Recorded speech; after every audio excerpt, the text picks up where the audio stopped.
जय हिंद साथियों, आप सभी का स्वागत है आपके अपने चैनल राइज सॉल्यूशन में। आज हम लोग देखने वाले हैं बिहार डीएलएड एंट्रेंस एग्जाम 2025 के लिए टॉप 25 क्वेश्चन।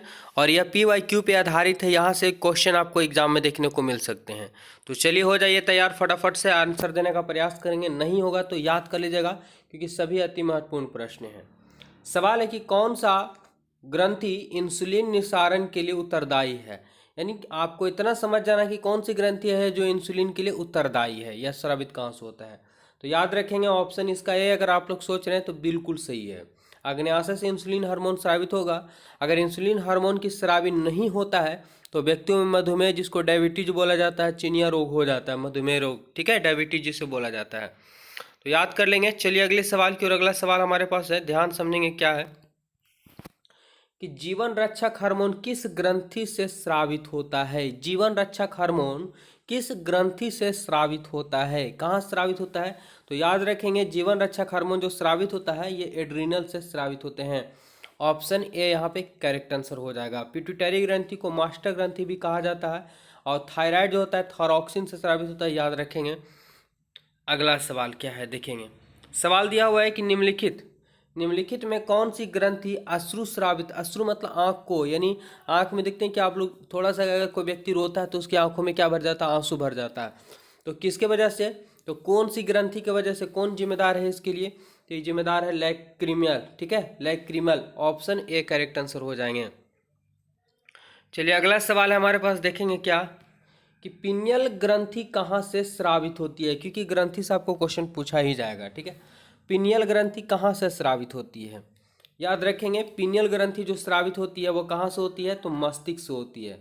पिनियल ग्रंथि की स्रावित मस्तिष्क से होती है। अगर ऑप्शन डी बताएं तो बिल्कुल सही। चलते हैं अगले सवाल की और। अगला सवाल देखेंगे क्या दिया हुआ है हमारे पास।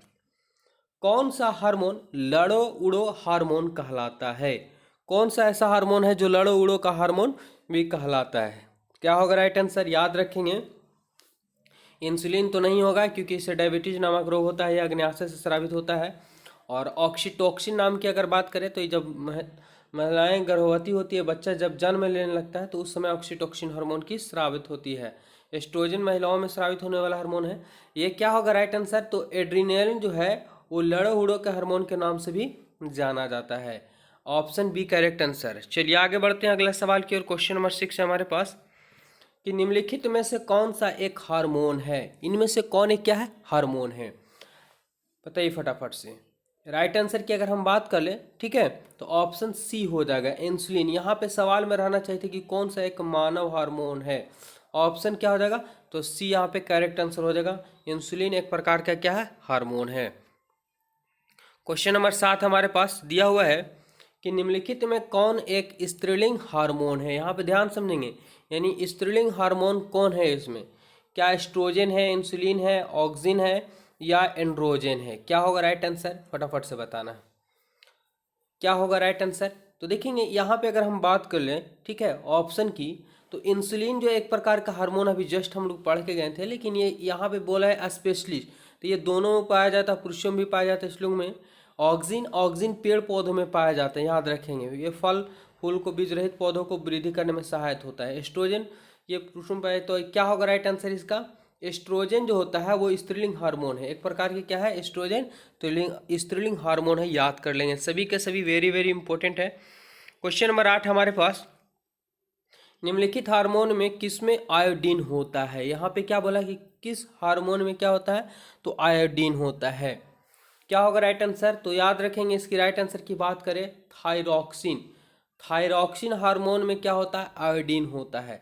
तो थायरॉक्सिन से थायराइड ग्रंथ है ना, थायरॉक्सिन थायराइड से स्रावित होती जो है, जिसमें आयोडीन की मात्रा पाया जाता है। टेस्टोस्टेरोन ये याद रखेंगे, टेस्टोस्टेरोन पुरुषों में स्रावित होता है, इंसुलिन जो होता है दोनों में। ये मधुमेह नामक रोग से बचाता है। एड्रिनल अभी जस्ट हम लोग पढ़ के गए थे स्त्रियों में। आगे बढ़ते हैं, अगला सवाल है। वीडियो में बने रहेंगे, थोड़ा सा लंबा बनेगा लेकिन आपके फायदे के लिए होगा, क्योंकि यहाँ पे थोड़ा और विस्तृत ऑप्शन से भी जानकारी मिल जा रहा है। रक्त दाब का नियंत्रण कौन करता है, यानी ब्लड प्रेशर का नियंत्रण जो होता है वो कहाँ से होता है। क्या अधिवृषण से, पित्तपिंड से, थाइमस से, अवटु से, कहाँ से। तो याद रखेंगे इसका आंसर कि जो ब्लड प्रेशर का नियंत्रण होता है वो अधिवृषण से होता है। कहाँ से, अधिवृषण से। रक्त से कहीं कहीं पूछा जाता है कि ब्लड का पीएच मान कितना होता है, 7 होता है, 7.4 होता है। लाल रक्त का जीवन काल कितना होता है, तो 120 दिन होता है। रक्त का रंग लाल क्या होता है, तो हीमोग्लोबिन के कारण होता है। ठीक है, बहुत से यहाँ से सवाल भी बन जाते हैं। और अगला सवाल क्या है देखेंगे, दिया हुआ सवाल है कि निम्नलिखित में से कौन सी ग्रंथि वृद्धावस्था में लुप्त हो जाती है। वृद्धावस्था में जब अवस्था 50-60 साल के ऊपर चला जाता है तो उस अवस्था को वृद्धावस्था कहा जाता है। तो लुप्त यानी उस समय वो ग्रंथि स्रावित नहीं होता। कौन सा ग्रंथि है ऐसा, फटाफट से बताइए। याद रखेंगे, ये है थाइमस ग्रंथि। क्या, थाइमस ग्रंथि जो है वृद्धावस्था में क्या हो जाती है, लुप्त हो जाती है, यानी स्रावित नहीं हो पाता है। Option B. 11 नंबर सवाल है क्या, कि निम्नलिखित में से कोशिका से इंसुलिन स्रावित होता है। किस कोशिका से इंसुलिन की स्रावित होता है, यहाँ पे बड़ा सवाल गंभीर है। ठीक है, ध्यान से समझने का प्रयास कीजिएगा। तो इंसुलिन जो कोशिका से स्रावित होता है वो बीटा कोशिका होता है। क्या, बीटा कोशिका से स्रावित होता है इंसुलिन हार्मोन, याद कर लेंगे। अगला सवाल है 12 नंबर सवाल, देखेंगे क्या दिया हुआ है कि मानव शरीर की कौन सी ग्रंथि एक अंतःस्रावी और बृहस्रावी दोनों की तरह कार्य करता है। ये आपको वेरी वेरी इंपॉर्टेंट है कि सिंपल क्वेश्चन, लेकिन कई बार पूछा भी जा चुका है कि कौन सी ऐसी ग्रंथि है जो अंतःस्रावी और बृहस्रावी दोनों, यानी अंदर बाहर दोनों स्रावित करता है, दोनों जैसा कार्य करता है। कौन सा होगा, अग्न्याशय। अग्न्याशय क्या है, तो एक प्रकार की ऐसा स्रावी जो है अंतःस्रावी और बृहस्रावी दोनों जैसा कार्य करता है, एक प्रकार ग्रंथि है। ऑप्शन ए राइट आंसर हो जाएंगे। चलिए आगे बढ़ते हैं। अगला सवाल 13 नंबर सवाल क्या दिया हुआ है, ध्यान समझेंगे कि किस पादप हार्मोन के छिड़काव से अनिषेक फल प्राप्त किए जाते हैं। अनिषेक फल प्राप्त किए जाते हैं, क्या होगा, राइट आंसर 13 का बताना है। तो अभी हम जस्ट चर्चा करके भी गए थे। ठीक है, अनिषेक फल जो प्राप्त किए जाते हैं वो ऑक्सिन, क्योंकि ऑक्सिन जो है वो बीज रहित फलों को उत्पादन में सहायक होते हैं और फलों को पकने में क्या करते हैं भी सहायता करता है। अनिषेक फल प्राप्त किए जाते हैं किससे, ऑक्सिन से। एब्सिसिक एसिड ऐसा पदार्थ है जिसे पेड़ पौधे पे छिड़क देने पे उसके सारे पत्ते क्या हो जाते हैं, झड़ जाते हैं। साइटोकाइनिन ये क्या करता है, तो जब अगर किसी पेड़ पौधे की शाखाओं को काट दिया जाता है तो प्रवर्ध निकालने में मदद करता है। जिब्रेलिन्स, तो साइटोकाइनिन और साइटोकाइनिन जो होता है वो पेड़ पौधे के पत्तियों को हरा रखने में सहायता करता है। जिब्रेलिन्स, तो ये भी क्या करता है, जिब्रेलिन्स तो पौधे को जीवित रखने में सहायता करता है और उसे बढ़ने में मदद करता है। अगला सवाल है हमारे पास 14 नंबर, कि चेचक के प्रति टीकाकरण में समावेश किया जाता है। यानी जब चेचक का टीका दिया जाता है, टीका जिसको वैक्सीन बोला जाता है, तो समावेश किया जाता है। यानी इंजेक्शन में क्या दिया जाता है, व्यक्ति को शरीर में क्या लगाया जाता है। हर जर्मों का, है ना, हर जर्मों का या जीवित प्रतिरक्षियों का या दुर्बल जर्मों का, ठीक है, या इनमें से कोई नहीं। राइट आंसर क्या होगा, तो जब चेचक के प्रति का समावेशन किया जाता है टीका का, तो उसमें जीवित प्रतिरक्षा लगाया जाता है। ठीक है, ऑप्शन क्या होगा, ऑप्शन बी करेक्ट आंसर हो जाएंगे। अगला सवाल है, सबसे अधिक आयरन किस में पाया जाता है। आयरन, ठीक है, आप लोग सुनते होंगे कई वो कि जब महिलाएं जब गर्भवती रहती है तो उनके आयरन की गोली दी जाती है, यानी खून में किसकी कमी हो जाती है, आयरन की कमी हो जाती है। तो आयरन सबसे ज़्यादा किस में पाया जाता है। आयरन एक लोहा भी होता है, वो लोहा नहीं, यहाँ पे आयरन वाला ये लोहा पकड़ना आपको। तो याद रखेंगे, सबसे जो अधिक पाया जाता है वो हरी पत्तीदार सब्जियों में आयरन की मात्रा अधिक पाई जाती है। दूध में प्रोटीन वगैरह पाया जाता है, केला में भी पाए जाते हैं, लेकिन प्रचुर मात्रा में यहाँ से पूछा था। अगला सवाल हमारे पास है कि मानव त्वचा का रंग बनता है। मानव त्वचा का जो रंग बनता है किससे, क्या हीमोग्लोबिन से बनता है, मेलानिन से, एड्रेनलिन से, या इंसुलिन से। तो देखेंगे बहुत से क्वेश्चन ऐसे होते हैं जिसको ऑप्शन से भी आप क्या कर सकते हैं, छाट सकते हैं। इंसुलिन तो हम लोग जान गए थे, डायबिटीज नामक रोग होता है, ये थायरॉक्सिन से स्रावित होते हैं। एड्रिनल नहीं होगा कि, है ना, क्योंकि ये स्रावित होता है, हार्मोन है। हमें त्वचा का रंग पूछा है, हीमोग्लोबिन जो होता है, हीमोग्लोबिन का कारण रक्त का रंग लाल होता है, ना कि त्वचा का मेलानिन के कारण जो होता है मानव त्वचा का रंग परिवर्तित होता है, बदलता है, जैसा भी होता है। Option B. तो बहुत से सवाल ऐसे हैं जिसको ऑप्शन से भी आप समझ सकते हैं। अगला सवाल है कि निम्नलिखित में कौन सा मध्य विटामिन है। यहाँ पे क्या है, मध्य विटामिन है, मध्य विटामिन। कैरोटीन है, इंसुलिन है ना, रिबोफ्लिक्विन है, या इनमें से कोई नहीं। 17 का राइट आंसर। तो याद रखेंगे कैरोटीन इंसुलिन नहीं है, ठीक है, यहाँ पे मध्य विटामिन पूछा है। तो ये तो इंसुलिन का हार्मोन है।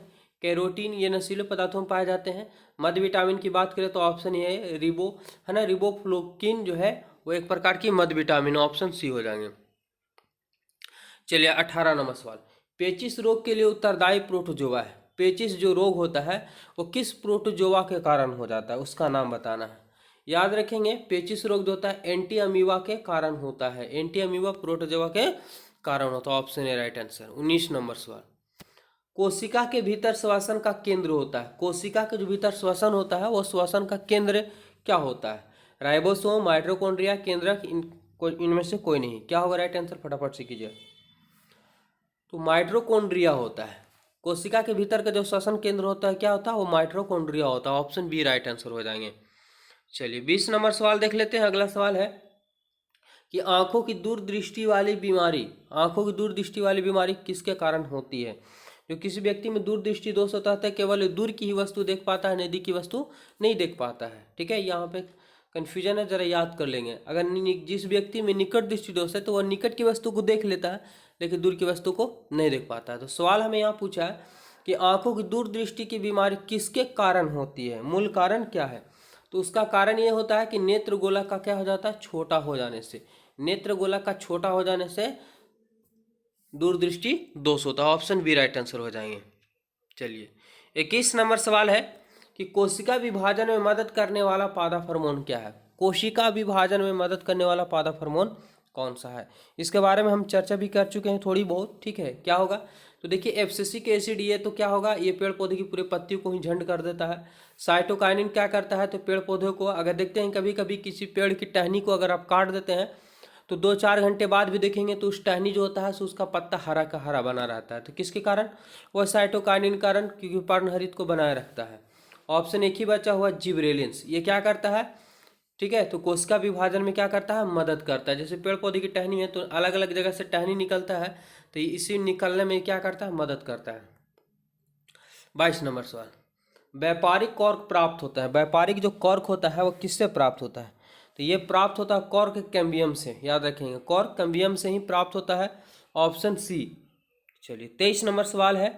अगला सवाल, दोषयुक्त वृक्क वाले, यानी जिस व्यक्ति में वृक्क खराब हो जाता हो, ठीक है, किसी कारण से, तो दोषयुक्त वृक्क वाले व्यक्तियों के लिए अपोहन का उपयोग किया जाता है। किसका? अपोहन का प्रयोग किया जाता है। इसमें निहित प्रक्रम है, यानी अपोहन के द्वारा जो किया जाता है वो कौन प्रक्रिया द्वारा किया जाता है? अधिशोषण, सक्रिय गमन या प्रसरण या वैद्युत संचलन। क्या होगा 23 नंबर का? याद रखेंगे, प्रसरण होगा। ठीक है, प्रसरण क्रिया के द्वारा किया जाता है। वृक्क अगर दोषयुक्त हो जाता है तो। अगला, निम्नलिखित में से किस विटामिन की कमी के कारण मसूड़ों से रक्त आता है और दांत हिलने लगता है? वेरी वेरी इंपॉर्टेंट क्वेश्चन पूछा जाता है। यहाँ से थोड़ी सी चर्चा भी करेंगे, जरा ध्यान समझेंगे। तो विटामिन सी की कमी से जो होता है वो क्या होता है, स्कर्वी नामक रोग होता है। मसूड़ों में क्या होने लगते हैं, तो दर्द, मसूड़ों से रक्त आने लगता है, दांत हिलने लगते हैं। विटामिन सी का स्कर्विक एसिड होता है। विटामिन सी जो होते हैं वो खट्टे पदार्थों में, आंवला जैसे पदार्थों में मुख्य रूप से पाए जाते हैं। ठीक है, ये तो विटामिन सी के बारे में हो गया। अगला सवाल है, यहीं पे समझते हैं कि विटामिन ए जो होता है वो मुख्य रूप से गाजर में पाया जाता है। विटामिन ए की कमी से क्या हो रहा है, रतौंधी नामक, यानी आंखों की बीमारी जो होती है वो इसी की वजह से होता है। अगर विटामिन ए की कमी होता है रतौंधी हो जाता है, जिससे व्यक्ति को दिखलाए सही नहीं देता है। बेरी नामक विटामिन बी की कमी से होता है। विटामिन डी की कमी से हड्डी है ना, हड्डी कमजोर हो जाती है। विटामिन डी मुख्य रूप से सूरज की किरणों में प्राप्त होती है, बाकी दूध वगैरह सब चीज़ मिलते हैं। चलिए, तो उम्मीद करते हैं सब समझ में आ रहा होगा। अगला सवाल है 25, आखिरी सवाल है इस टाइप का। इसका पार्ट 2 बनेगा जिसमें सारे सवाल क्लियर कर देंगे। तो अभी तक हमारे चैनल से नहीं जुड़े तो अवश्य जुड़ जाएं। जब एक व्यक्ति वृद्ध हो जाता है तो सामान्य उसका रक्तचाप क्या हो जाता है, यानी बुढ़े व्यक्ति का जो ब्लड प्रेशर होता है, रक्तदाब होता है, वो क्या होता है, बढ़ता है घटता है? क्या होगा? याद रखेंगे कि ब्लड प्रेशर जो बुढ़ावस्था में क्या होता है, घट जाता है। ऑप्शन की बात करें ए यहाँ पे करेक्ट आंसर हो जाएगा। तो कैसा लगा वीडियो, कमेंट जरूर कीजिएगा। चैनल को अभी तक नहीं सब्सक्राइब किए तो कर लीजिए। वीडियो को लाइक जरूर कीजिए, शेयर कीजिए। धन्यवाद।